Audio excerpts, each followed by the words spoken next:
अस्सलाम वालेकुम दोस्तों, मेरे प्यारे भाइयों, आप लोगों को बताते चले कि महकमा मौसमियात के मुताबिक आने वाले 24 घंटों के दरमियान पूरे पाकिस्तान में एक बहुत ही बड़ा खतरनाक हाई अलर्ट जारी कर दिया है। तो दोस्तों, पंजाब में आज रात आखिरी रात होगी और बहुत बड़ी तबाही शुरू होने वाली है।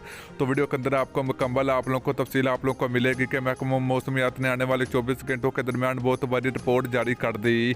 तो दोस्तों, उससे पहले अगर आपने अभी तक इस वीडियो को लाइक कर किया तो वीडियो को लाइक करें, चैनल को सब्सक्राइब करें, बेल आइकन जरूर इनेबल करें ताकि आप लोग मजीद दोस्तों वेदर के मतलब न्यूज़ मिलती रहेगी। तो चलिए मेरे प्यारे भाइयों, आप लोगों को बताते चले कि पाकिस्तान में आने वाले 24 घंटों के दरमियान भी पाकिस्तान में मूसलाधार बारिशें जारी रहेंगी। तो दोस्तों, पंजाब की बात करें तो पंजाब में दोस्तों आज रात को काफ़ी ज़्यादा बारिश होने का इम्कान है। तो पाकिस्तान में दोस्तों 24 घंटों के दरमियान मुसलसल बारिशें जारी रहेंगी। तो दोस्तों, पाकिस्तान में पिछले 4-5 दिन के दरमियान पाकिस्तान में काफ़ी ज़्यादा बारिशें हो चुकी हैं और पाकिस्तान में सैलाब का भी बहुत ज़्यादा खतरा आ चुका है। तो दोस्तों, महकमा मौसमियात ने आने वाले दिनों के लिए भी पाकिस्तान में मज़ीद बारिशों की पेशगोई कर दी।